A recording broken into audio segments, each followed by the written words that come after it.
వాక్యము మొదటి సమూయేలు గ్రంథం 12వ అధ్యాయము 23, 24 రెండు వచ్చిన భాగాలు నేను చదువుతున్నానమ్మా. సుపరిచితమైనటువంటి వచ్చిన భాగాలు గమనించండి. నా మట్టుకు నేను మీ నిమిత్తము ప్రార్థన చేయటం మానుట వలన యెహోవాకు విరోధముగా పాపము చేసిన వాడు నగుదును, అది నాకు దూరమగును గాక. కానీ శ్రేష్టమైన చక్కని మార్గమును మీకు బోధించును. ఆయన మీ కొరకు ఎన్ని గొప్ప కార్యములను చేశానో అది మీరు తలంచుకొని మీరు యెహోవా యందు భయభక్తులు కలిగి నిష్కపటులై పూర్ణ హృదయముతో ఆయన సేవించుట ఆవశ్యకం. చిన్న మాట ప్రార్థన చేద్దాం. దయగలిగిన తండ్రి, సహాయం చేయండి. ఈ మంచి సమయాన్ని మాకు ఆశీర్వాదకరంగా మలచండి. ఆరో వారపు ఈ కోరికలో కూడా కొద్ది మాటలు మాకు అనుగ్రహించి పెట్టబడిన కోరికను బట్టి గృహస్థులకు చేరవచ్చిన మాకందరకు మీ దీవెనలు అందించి మీరు మహిమ పొంది మీ దివ్య దీవెనలకు మేము పాత్రలను కాగలిగే భాగ్యం ఇచ్చి నడిపించమని చదువుబడిన లేఖన భాగము చేతులుగా అప్పగిస్తూ సహాయం కోరుతూ దయతో దర్శించి సహాయం చేయమని ప్రతివిధ ఆటంకమును తండ్రి సంఘమునకు మీరు ఇచ్చిన అధికారాన్ని బట్టి గర్తిస్తూ పారద్రోలు యేసయ్య నామంలో విన్నపాలు స్వతంత్రించుకుంటున్నాము పరమ తండ్రి. ఆమేన్. దేవుని స్తోత్రం. హల్లెలూయా.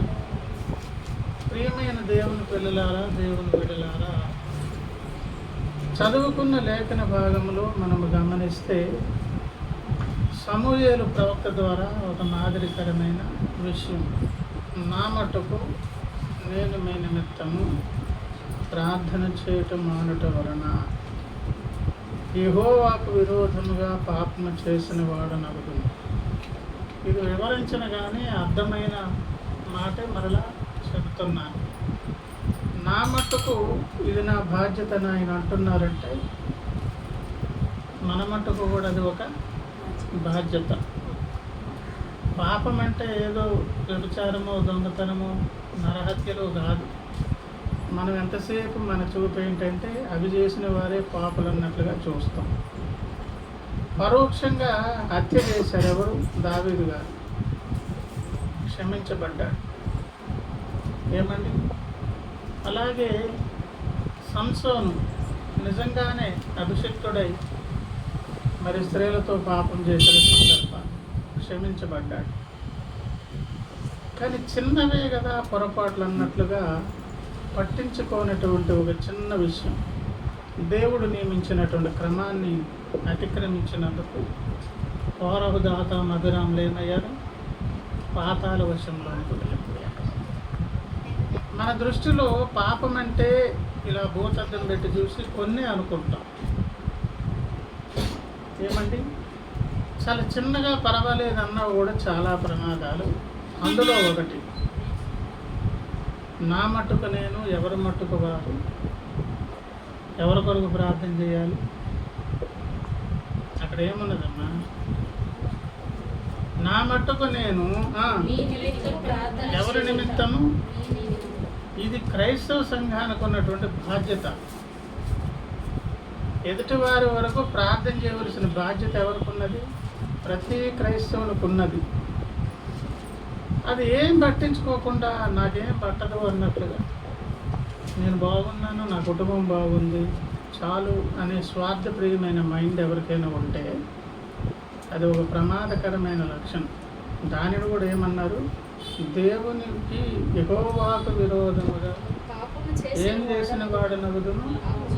మరి ఇప్పుడు ఆలోచించుకోనండి ఒకసారి. మీరు ఎంతసేపు గిరిగీసుకుని నేను, నా కుటుంబం, నా పిల్లలు, నాకు నచ్చిన వాళ్ళు, మిగతా వాళ్ళు నాకు సంబంధం లేదు, లోకం ఎలా పోయినా పర్వాలేదు, సంఘం ఎట్లా పోయినా పర్వాలేదు, నేను బాగుంటే చాలు, నా కుటుంబం బాగుంటే చాలు, నాకు నచ్చిన వాళ్ళు బాగుంటే చాలు అని గిర్లు గీస్తున్నావా? యెహోవాకు విరోధంగా అది ఒక పాప కార్యము. కనుక అది పాపం అని అనిపిస్తుంది మనకు. అనుకోం, చాలా అనుకోం. అలా అనుకున్నటువంటి అనేక విషయాలు ఒకటి ఇది సమూయేలు ప్రవక్త మనకు తెలియజేస్తూ మనకు ఒక బాధ్యతను జ్ఞాపకం చేస్తున్నారు. కనుక ఇది మొదలుకొని మనం ప్రార్థన చేసేటటువంటి సందర్భాల్లో ఈ మైండ్ ముందు తెచ్చుకుందాం. యెహోవాకు విరోధముగా నా ద్వారా పాపం జరగకూడదంటే ఎదుటి వారిని గురించి నేనేం చేయాలి? ప్రార్థన చేయాలి. ఏమండి? మొదటి విషయం. తర్వాత ఇంకొక మాట అన్నారు, అది నాకు దూరమగును కానీ శ్రేష్టమైన చక్కని మార్గమును మీకు బోధించును అన్నారు. శ్రేష్టమైనది ప్లస్ మరొకటి ఏంటి? చక్కనిదంట. చక్కనైన శ్రేష్టమైన మార్గం, శ్రేష్టమైన చక్కని మార్గం. మరి అది శ్రేష్టమైనది అంటే అర్థం ఏంటి? అంతకంటే మెరుగైంది ఇంకొకటి లేదు. మొదటి విషయం. చక్కని మార్గం అంటే అర్థం ఏంటి? కంపల్సరిగా మనం చేరుకోవలసిన గమ్యానికి కంపల్సరిగా చేరుకుంటాం. ఒక ప్రయాణ సౌకర్యపు ఆప్షన్స్ మన ముందు పెట్టి చేరుకోవలసిన గమ్యానికి ఇలా వెళ్ళు అని 3 మార్గాలు పెట్టారనుకోండి. అందులో ఒకటైతే మాత్రం బెటర్గా ఉంటాయి. నడిచి వెళ్తావా, సైకిల్ మీద వెళ్తావా, బైక్ మీద వెళ్తావా అని అంటే మీరే చెప్పండి. ఏ సుఖం చెప్పండి? బైక్ సుఖం.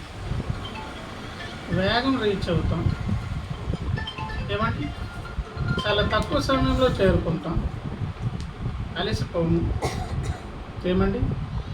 మరి డబ్బులు ఖర్చు అంటే మరి నడిచినప్పుడు అలసిపోయి మరి ఏదో తాగబత్తినవాళ్ళు, సైకిల్ తప్పితే చెమట వచ్చి మరలా ఎక్కడేదో తింటారు కదా. కనుక ప్రియులారా, ఎన్నెన్నో మార్గాలు ఉండవచ్చు, కానీ ఒక శ్రేష్టమైనటువంటి ఒక మార్గం, చక్కని మార్గం ఒకటి. కనుక ఆ చక్కని మార్గం గుండా వెళ్ళి మనం దేన్ని చేరుకోవచ్చు? గమ్యాన్ని చేరుకోవచ్చు. ఆ గమ్యం చేరుకునే దాని కొరకు భక్తులమైనటువంటి మనం ఒక లక్షణం కలిగి ఉండాలి. అది ఆయన బోధించారంటే ఎవరు? సమూయేలు గారు. ప్రతి వారు ఇది కలిగి ఉండాలి. ఏంటది? ఆయన మీ కొరకు ఎన్ని గొప్ప కార్యములు చేశాను అది మీరు తలంచుకొని మీరు యెహోవాయందు భయభక్తులు కలిగి నిష్కపటులై పూర్ణ హృదయముతో ఆయనను సేవించుట ఆవశ్యకం. ఆయన మీ కొరకు ఎన్ని గొప్ప కార్యములు చేశానో. ఇక్కడ ఉన్న సందర్భం ఏంటి అని ఒకవేళ ఆలోచన చేస్తే, ఇశ్రాయేలీలు ప్రియులార రక్షణ పొందారు, అరణ్యయాత్ర చేశారు, కనానుకు చేరుకున్నారు. కనానులు ఉన్నటువంటి 7 జాతులను దేవుడు మెల్లమెల్లగా ఏమండి వాళ్ళని బలహీనపరిచి ఇశ్రాయేలుకు ఆ యొక్క భూభాగాన్ని అప్పగిస్తున్నారు. వాళ్ళెవరో 2000 సంవత్సరాల క్రితంగా ఆ స్థలాల్లో ఉండి నివసించి మా ఊరు, మా పొలాలు, మేము కట్టుకుని ఇల్లు, మా కోటలు, మా రాజ్యం అని స్థిరపడిన 2000 సంవత్సరాలు దాదాపు ఉన్నటువంటి ప్రజలను దేవుడు తొలగించేసి వీలా కష్టపడలేదు. సొంత భూములా కాదు, నాట్లు వేయలేదు, వృక్షాలు నాటలేదు, ఇల్లులు కట్టుకోలేదు, రాజ్య పరిపాలన లేదు. ఎవరో కట్టినటువంటి మేడలలో, మిద్దెలలో చేసిన వ్యవసాయంలో నాటిన మొక్కల తాలూకు, చెట్ల తాలూకు ఫలాలు ఇవన్నీ ఎవరు అనుభవిస్తున్నారు? ఇప్పుడు మనం మొన్న కూడా చెప్తాను, ప్రసంగి గ్రంథంలో ఉన్నటువంటి అనేక విషయాలు. ఒక విషయం, అన్య జనాంగాల ద్వారా దేవుడు తన ప్రియుల కొరకు అవసరమైనవన్నీ సిద్ధపరుస్తాడు. ఎవరో కూరుస్తాడంట, ఇంకొకరు అనుభవిస్తారు. అందులో ఒకరు ఎవరో తెలుస్తారు. దేవుని పిల్లల కొరకు దేవుడు అలాగ ఏర్పాటు చేయడం అనే ఆనవాయితీ ఉంది. అందుకే భక్తులు దేవుడు పంపే కాకుల కొరకు చూడాలి. దేవుడు పంపి దేవుని సన్నిధిలో మోకరిల్లి పరిస్థితులన్నీ చిమ్మ చీకటి అయినప్పుడు దేవుడిని అడగాలి.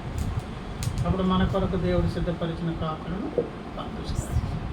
సో ప్రభునందు ప్రియులారా, ఎవరో సిద్ధపరుచుకున్నవి, దాచుకున్నవి, కష్టపడి కూర్చుకున్నవి ఇంకెవరో అనుభవించినట్లు 2000 సంవత్సరాలు దాదాపు కష్టపడి మాది అనుకున్నటువంటి భూభాగాన్ని, ఆ సమస్త వస్తువులన్నిటిని కూడా ఎవరికి దేవుడు అప్పగిస్తున్నారు?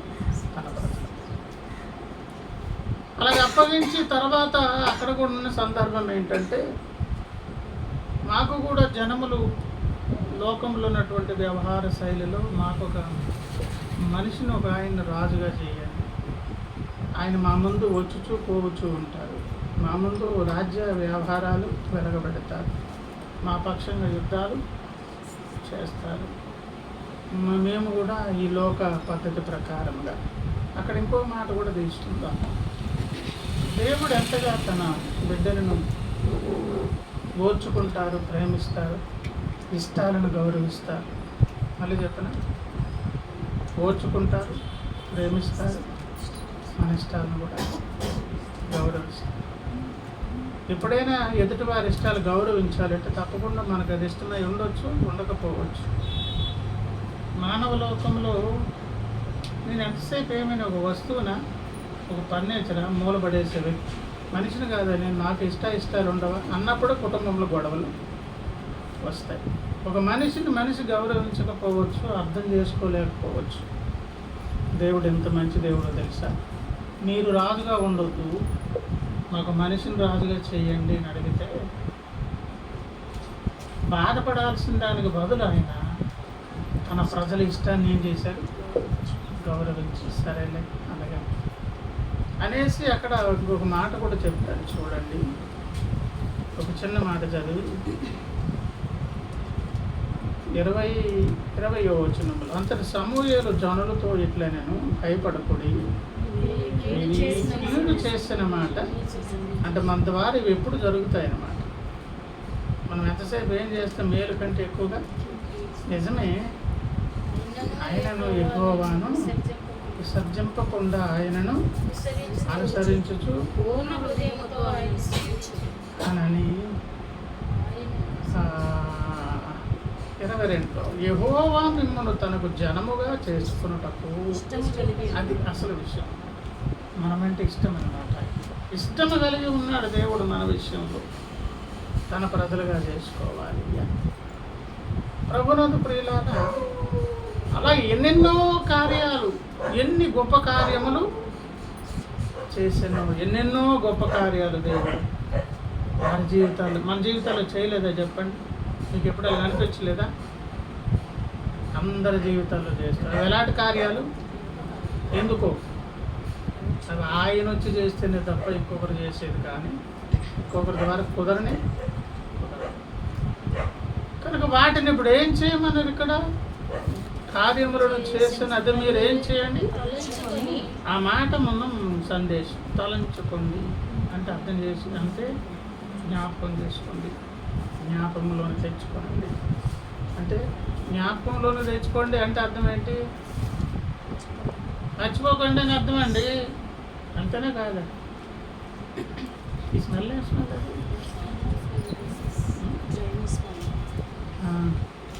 ఏమండి? ఫ్రెష్నెస్ పెర్ఫ్యూమ్ ఉందా? కొట్టేయండి ఒకసారి. జ్ఞాపకం చేసుకోండి అంటే అర్థం ఏంటో? తెచ్చుకోవద్దు. దీనికి ముందు ఏం చెప్పుకుంటున్నా? మీకెన్ని గొప్ప కార్యములు ఆయన చేసి జ్ఞాపకం చేసుకోండి అనేదానికంటే ముందున్న మాట ఏంటి? శ్రేష్టమైన చక్కని మార్గాన్ని మీకు ఇప్పుడు లింక్ చెప్పాను.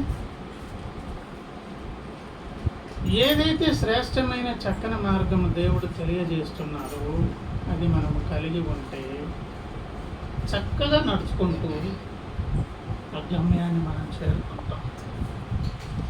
చక్కగా శ్రేష్టమైన మార్గము గుండా గమ్యము చేరకుండా అడ్డుకునేది ఏంటో తెలుసా? చేరుకునేదానికి మేలు చేసేది ఏంటి చెప్పండి? ఆయన చేసిన కార్యాలు మర్చిపోవడం. నష్టం కలిగించేది ఇప్పుడు చెప్పండి? ఆయన కార్యాలను మర్చిపోవడం.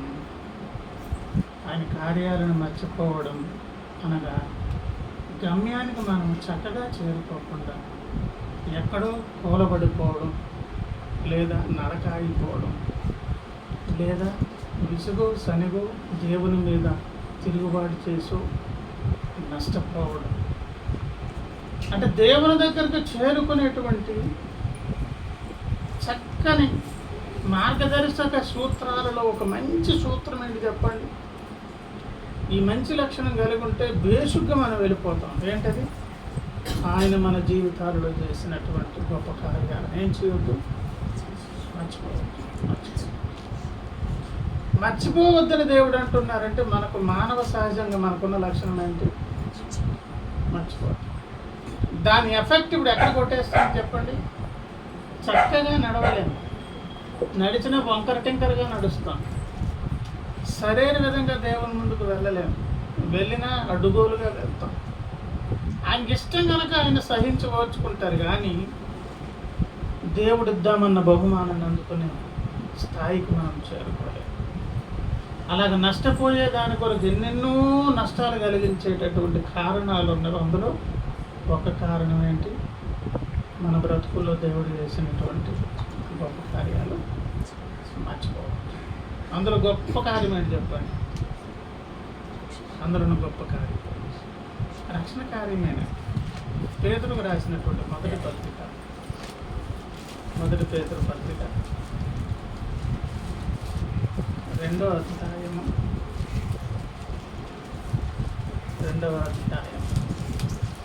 10 చదువుదామా? ఒకప్పుడు ప్రజగా ఉండక ఇప్పుడు దేవుని ప్రజ అయింది. ఒకప్పుడు కనికరింపబడక ఇప్పుడు కనికరింపబడిన వారే. ఒకప్పుడు దేవుని ప్రజలం కాదు, ఒకప్పుడు కనికరమునకు పాత్రలం కాదు, ఇప్పుడు కనికరింపబడ్డాం, దేవుని ప్రజల అయ్యాం. అయినటువంటి ప్రజలు ఏదో అని కాదు, ఎలాగున్నారంటే వాళ్ళు 9 మీరు చీకటిలో నుండి ఆశ్చర్యకరమైన తన వెలుగులోనికి మిమ్మల్ని పిలిచిన వాని గుణాతిశయములు ఏర్పరచబడిన వంశము, రాజులైన యాజక సమూహము, పరిశుద్ధ జనమును, దేవుని సొత్తైన ఇన్ని అర్హతలు, భాగ్యం, ఇన్ని గొప్ప ప్రశంసలన్నీ దేవుడు ఎవరికి ఇచ్చారు? దేవుడి ప్రసంగ. ఇవన్నీ ఉంటేనంత తెలియకుండానే ఒక కార్యం జరిగిపోద్ది మన ద్వారా. ఏ దేవుడు నిన్ను నన్ను రక్షించుకొని ఆశ్చర్యకరమైన వెలుగులోకి తెచ్చాడు, ఆయన గుణాతిశయాలన్నీ మన ద్వారా ఈ లోకాన్ని ప్రకటించబడతాయి. ఎవరి ద్వారా ప్రకటించబడతాయి? దేవుని సొత్తైన ప్రజల ద్వారా, రాజులైన యాజక సమూహము ద్వారా, పరిశుద్ధ జనము ద్వారా, దేవుని సొత్తైన ఎన్నెన్నో సందేశాలు. అవి దేవుని సొత్తైన ఇలా చూడండి, వినండి. సొత్తైన ప్రజలంటే ఏంటి? ఒరే బాబు ఆ జోలికి వెళ్ళొద్దు. ఒక స్పెషల్ దృష్టి మనల్ని అందరు దేవుడు చూస్తారు, కానీ వాళ్ళు వేరు, వాళ్ళు స్పెషల్. ఆయన సొత్తాయి దేవుని ప్రజలు రా బాబు, వాళ్ళ జోలికి వెళ్తే ఎవరు ఎంటర్ఫైర్ అయిపోతారు అని. పరిశుద్ధ జనము అని అనగానే వీళ్ళ దగ్గర ఏం కనిపిస్తుంది? ఆయన లాంటి లక్షణాలు. ఎలాంటి సమూహం అది? ఎప్పటికప్పుడు సమాధాన పడుతున్న అనేక మందిని సమాధానపరిచేవారు. అంతేకాదు బాబోయ్, మహారాజు బిడ్డలు, వాళ్ళు కూడా యువరాణులు, యువరాజు. ఇలా ఉంటే తెలియకుండానే ఎవరి గుణాతిశయాలు ప్రకటించబడతాయి? ఎవరవి? పిలిచిన దేవుని యొక్క గుణాతిశయాలు ప్రకటించబడతాయి. ఎప్పుడు ప్రకటించబడతాయి? మళ్ళీ లింకే. ఎప్పుడు? ఆయన చేసిన ఈ గొప్ప కార్యాన్ని మర్చిపోకపోతే. అసలు ఈ కార్యం ఎవరైనా మర్చిపోతారా? మన జీవితాల్లో గొప్ప కార్యం, మొట్టమొదటి కార్యం, మహా అద్భుత కార్యం ఏంది చెప్పండి? రక్షణ కార్యమే కదా. అది ఎందుకంటే మర్చిపోతాం అని మీరు కోపంగా నా వంక చూస్తుంది. ఇంకేదైనా మర్చిపోతాం, కానీ ఇదేందో మర్చిపోతాం మేము అనుకుంటున్నాం. కానీ మనకున్న బలహీనత అక్కడ కూడా. ఎఫెసీలకు రాసినటువంటి పత్రిక, ఎఫెసీ పత్రిక 2వ అధ్యాయం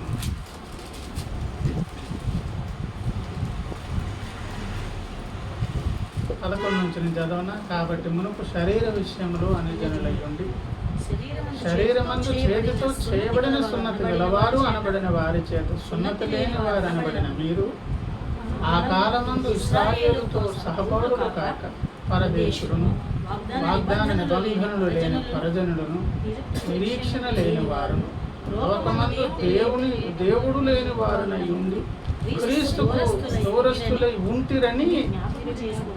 ఉంటిరని మీరేం చేసుకోండి అంటే మర్చిపోయినట్టు లేదా?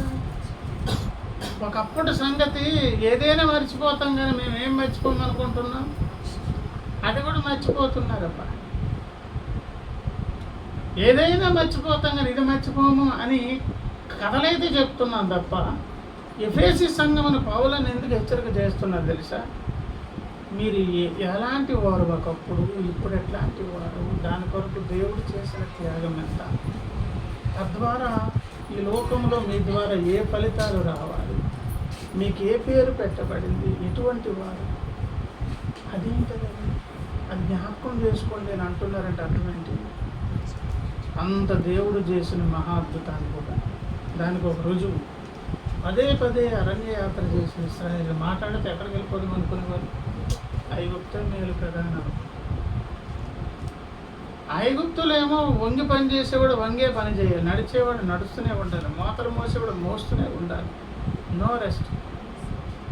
కొద్దిమంది మనుషులు పనిచేసేవారు వెనకాల కొరడా పట్టుకొని ఐగుప్తు సైనికులు వాళ్ళకి దాహం వేసినా కష్టం వచ్చినా కాళ్ళు బీకినా ఒంట్లో బాగుపోయిన అనవసరం, లెక్క ప్రకారం ఇటుకలు అప్పగించారు, ఎవరి పని వాళ్ళు చెయ్యాలి. కాస్త తాగితే కొరడతో పడతారు. అటువంటి బానిసత్వపు బ్రతుకు నుంచి దేవుడు విడిపించి 430 సంవత్సరాల పాటు బానిసలుగా బ్రతుకుతున్నారు. తక్కువ కాలం.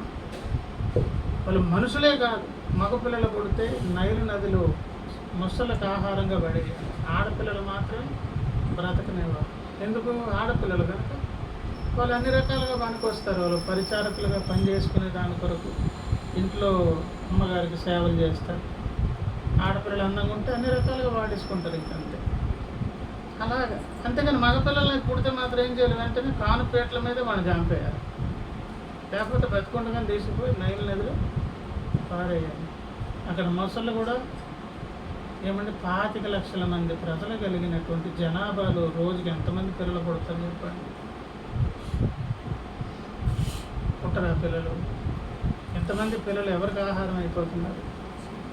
మొసళ్ళకు. ఆలోచించండి. చెప్పుకున్న కథ అంతా చెప్పుకున్నది ఈజీగా కాదు. ఒక్క సిచ్యువేషన్లోకి వెళ్ళండి, అది ఎంత భయానకమైన సంగతి అండి. ఎంత క్రూరత్వంతో వాళ్ళు వీళ్ళని అణిచివేస్తున్నారు. ఎలాంటి ఇనప సంఖ్యల్లో బంధించబడ్డారు. అక్కడి నుంచి దేవుడు విడిపించి ఏమండి టయానికి ఆహారం వస్తుంది, కాళ్ళు నొప్పులు లేవు, ఎండ తగలకుండా, వెన్నెల దెబ్బలు తగలకుండా, అసలు ఎంత జాగ్రత్తగా దేవుడు పోషించి కాపాడి తీసుకువెళ్తూ ఆహారం పెడుతూ అవసరమైనటువంటి ఏర్పాట్లన్నీ చేస్తుంటే మధ్య మధ్యలో ఏమనేవాళ్ళు? ఇక్కడికంటే బెటర్గా మనకు ఐగుప్తుంది కదా. అంటే ఐగుప్తే మంచిది అనుకుంటున్నారంటే దేవుడు చేసిన కార్యాన్ని జ్ఞాపకం ఉంచుకున్నారు, మర్చిపోయారా? వీళ్ళ ఇందాకే చెప్పాను, మర్చిపోవడం ద్వారా కలిగే గొప్ప నష్టం ఏంటి చెప్పండి? దేవుడు శ్రేష్టముగా చక్కగా ఏర్పాటు చేసినటువంటి వెళ్ళే మార్గం ఇది శ్రేష్టంగా ఉండదు, చక్కని మార్గంగా ఉండదు. మన ప్రయాణానికి మనమే మన మోకాలు అడ్డుకునే ప్రమాదం ఉన్నది. కనుక ప్రియులారా, మొట్టమొదట మనం జ్ఞాపకం చేసుకుందాం ఆయన గొప్ప కార్యములను, అద్భుత కార్యాలు, రక్షణ కార్యములుగా ఇతరత్ర. అసలు ఈ గుండె ఆగిపోకుండా కాపాడి ఆయుష్కాలాన్ని పెంచి ఇంకా మనలో జరిగించాల్సినటువంటి సంస్కరణ జరిగించి దేవుడు అనుకున్నటువంటి రూపురేఖలు మనలో దిద్దాలని ఆశపడుతున్నారు.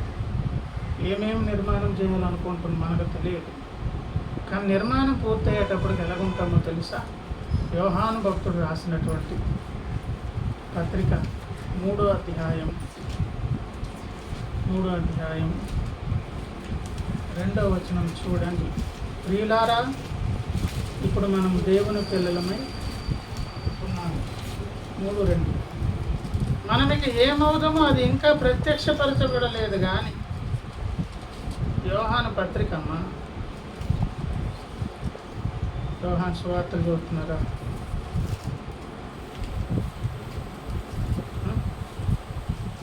యోహాను పత్రిక అంటే సువార్తలు చూస్తారంటే మొదటి యోహాను పత్రిక 3:2. ప్రియులారా, ఇప్పుడు మనము దేవుని పిల్లలమై ఉన్నాము. మనకి ఏమవుదామో ఇంకా ప్రత్యక్షపరచబడలేదు. కానీ ఆయన ప్రత్యక్షమైనప్పుడు ఆయన ఉన్నట్లుగా ఆయనను చూడటము కనుక ఆయనను పోలి ఒకప్పుడు మనం ఎలాగ ఉండాలంట? ఆయనలాగా ఉండాలి.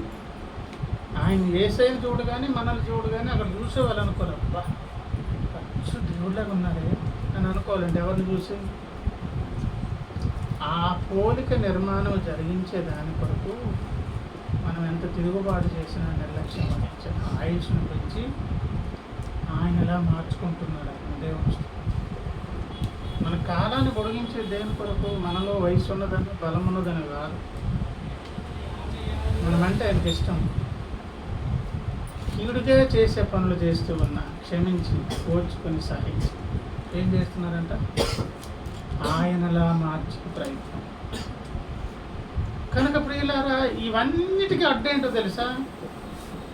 ఆయనలా మారకుండా అరకొర నిర్మాణము జరిగి ప్రయాణంలో మధ్యలో ఆగిపోయి, లేకుంటే దేవునికి ఇష్టకరంగా లేకపోయి పదే పదే మన ద్వారా కీడు కార్యాలు జరిగే విధంగా ఇవన్నీ నష్టాలు ఎప్పుడు జరుగుతాయి చెప్పండి? ఎన్నెన్నో కారణాలు బట్టి. అందులో ఒక కారణం ఏంటి చెప్పండి? ఆయన చేసిన ఆశ్చర్య కార్యాలు మర్చిపోవడం. అవి మర్చిపోకుండా గుర్తు చేసుకుంటే పిల్లలు మనం ఎలా మారిపోతామో చెప్పన? ప్రతి పరిస్థితి మనకు ఆనందదాయకంగా మారిపోతుంది. దేవుని ప్రతి సిచ్యువేషన్ కూడా ఎట్లా ఎంజాయ్ చేయగలుగుతాం? దాని పిలక పట్టుకొని దాని నోటి కళ్ళం పెట్టి మనకు సవారీ చేసే విధంగా దాన్ని ఎక్కి కూర్చొని మనకు అనుకూలంగా మార్చేసుకుంటాం. ఏ పరిస్థితినైనా, ఏ స్థితిగతిని, క్రైస్తవుడికి ఏ పరిస్థితి, ఏ స్థితి కూడా ఏమండి అది మన మీద రాజ్యం చేసేటట్లు ఉండకూడదు. అది మనకేం చేయాలి? మనకు ఊడిగం చేసేటట్లుగా ఉండాలి. పౌలన్న ఈ సంగతులు మనకు చెప్తారు. ఏమ్మా?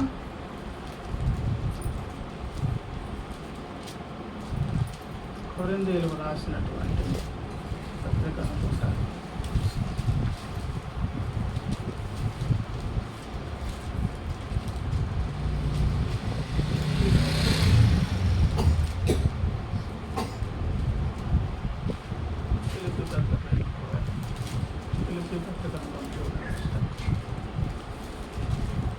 ఫిలిప్పీ పత్రిక 4వ అధ్యాయం అది చూడండి. నన్ను గూర్చి మీరు ఇన్నాళ్ళకు మరలా యోచన చేయసాగి తిరిగి, నన్ను గూర్చి మీరు ఇన్నాళ్ళకు యోచన అన్నా మళ్ళీ ఆలోచించడం అన్నమాట. అంటే ఇంతకుముందు ఏం చేశారు చెప్పండి? ఫిలిప్పీ తీసి పక్కన పెట్టేశారు. ఎవరిని? పౌలన్న. మళ్ళీ వాళ్ళకి ఏదో మారు మనసు వచ్చింది. మళ్ళీ ఏం చేశారు? ఆలోచించడం మొదలుపెట్టి ప్రభునందు మిక్కిలి సంతోషించి తిని ఆ విషయంలో మీరు యోచన చేసి ఉంటుంది. కానీ తగిన సమయము మళ్ళీ సర్ది చెప్తున్నాడు భక్తుడు. మీరు నిజంగానే పట్టించుకోవట్లేదు. లేదులే, మీకు అవకాశం దొరకలేదు కానీ మీరు చేద్దామనుకున్నారు. మళ్ళీ సర్ది ఎవరు చెప్తున్నారు? చెప్పి ఆ తర్వాత అన్నారు చూడండి, నాకు పొదువ కలిగినందున నేను ఎలాగూ చెప్పుటలేదు. నేను ఏ స్థితిలో ఉన్నానో ఆ స్థితిలో సంతృప్తి కలిగి ఇది క్రైస్తవుడు నేర్చుకోవాలి అని చెప్పి ఏమన్నాడు చూడండి. దీన స్థితిలో నుండా ఎరుగుదును, సంపన్న స్థితిలో ఉండా ఎరుగుదును, ప్రతి విషయంలో అన్ని కార్యములను కడుపు నుండి ఉండుటకు, ఆకలి కొని ఉండుటకు, సమృద్ధి కలిగి ఉండుటకు, లేమిలో ఉండుటకు నేర్చుకొని. అంటే అర్థం ఏంటి? ఏ పరిస్థితి ఇప్పుడు పౌలన్న ఏం చేయట్లేదు? పౌలన్నే కాదండి, సమూయేలు చెప్పిన మాట ఎవరి కొరకు చెప్పారు? సంఘం కొరకు. మరి పౌలన్న చెప్పిన ఎవరి కొరకు? నా మట్టుకైతే అని చెప్పి సమూయేలు ఎవరికి పాఠం చెప్పారు? మనకి. ఇక్కడ పౌలన్న కూడా ఎవరికి పాఠం చెప్తున్నారు?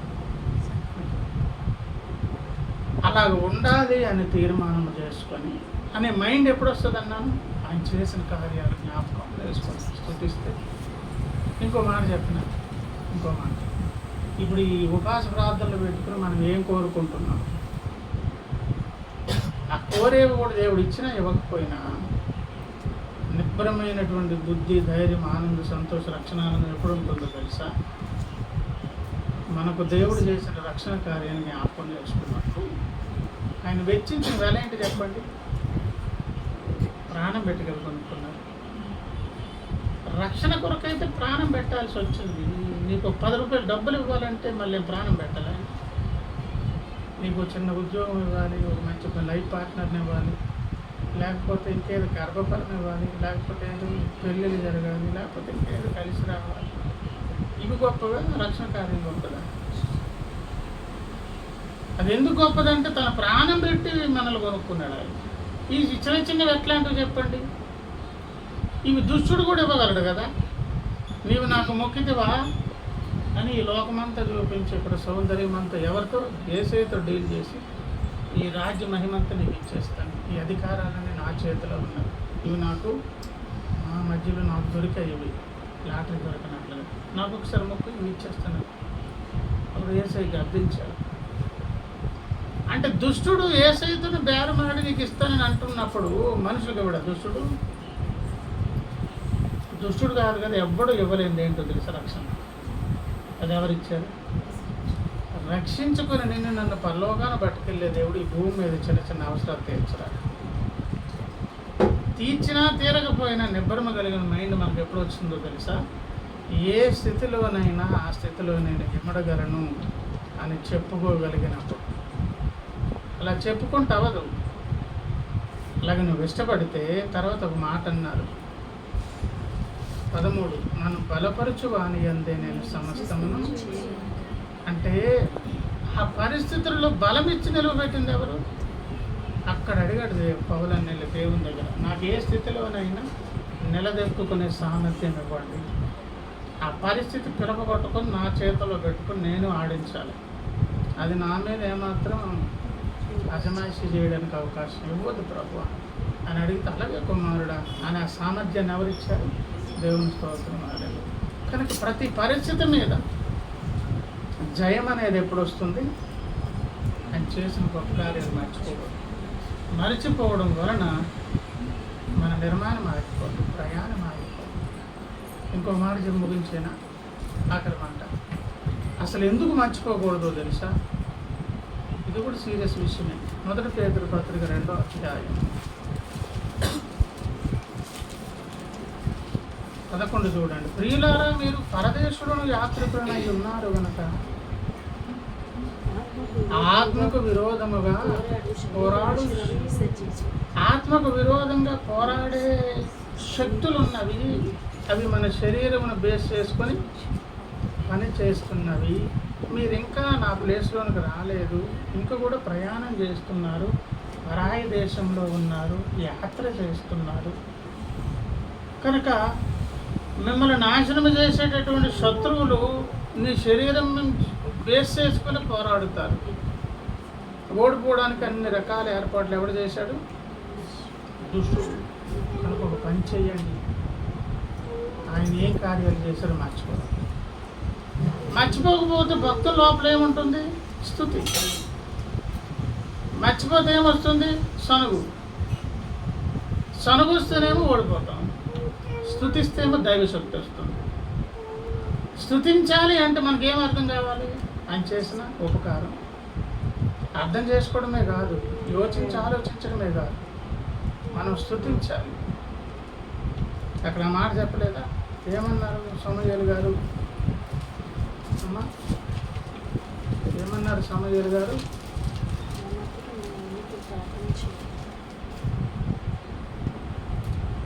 ఆయన మీ కొరకు ఎన్ని గొప్ప కార్యములు చేసినది మీరు తలంచుకొని భయభక్తులు కలిగి నిష్కపటులై పూర్ణ హృదయముతో హృదయం నింపుగా సేవించేది ఎప్పుడు వస్తుంది? లొసుగు లేని స్థుతి ఎప్పుడు వస్తుంది? సనుగు లేనప్పుడు, సంశయాలు లేనప్పుడు. దేవుని మీద నాకేదో ఇంకా జరగలేదు ఇవ్వలేదు అని సనుగు ఎప్పుడైనా ఉందనుకోండి, పూర్ణ హృదయపు స్థుతి రాదు. బలవంతంగా పాస్టర్ గారు చేతులు ఎత్తున్నానంటే ఎత్తుతారు, హల్లెలూయా అంటే హల్లెలూయా అంటారు. అలా కాదు. పూర్ణ స్థుతి అనేది ఎప్పుడు వస్తుంది? చేసిన కార్యాలు జ్ఞాపకం చేసుకున్నాను అప్పుడు తప్పకుండా జయ జీవితం వచ్చేస్తుంది. నిర్మాణం జరిగిపోతుంది, ప్రయాణంలో ముందుకు వెళ్ళిపోతుంది. ఏ రక్షకుని యొక్క గుణాతిశయాలు ప్రకటించాలో మీ ద్వారా బయటకు వెళ్ళిపోతాయి.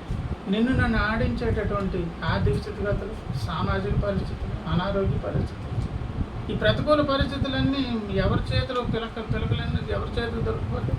భక్తుడు దొరికిపోతాయి. ఆ సామర్థ్యం ఎవరిస్తారు? దేవుడు ఇస్తారు. కనుక ఈ దినప సందేశం శ్రేష్టమైన చక్కని మార్గం తెలియజేస్తూ ఉన్నాను. ఆయన చేసిన గొప్ప కార్యాలు ఏం చేయొద్దు, మర్చిపోవద్దు. ఈరోజు ఆ కృతజ్ఞత మనకు మనిషి ముందు లేకపోయినా అది మనకు లోపల గాయమైపోతుంది. మరి దేవుని ముందు కూడా మనకు చేసిన మేలు మర్చిపోతే ఇంకంతకంటే కృతజ్ఞులు ఎవరు ఉంటారు? కనుక అలా ఉండకుండా స్తుతిద్దాం, దేవుని కార్యాలు జ్ఞాపకం చేసుకుందాం. బలవంతుల ఈ అరణ్య యాత్రలో ముందుకు దేవుడి మాటలు తెలుసుకోవాలని ప్రార్థన చేసుకుంటాం.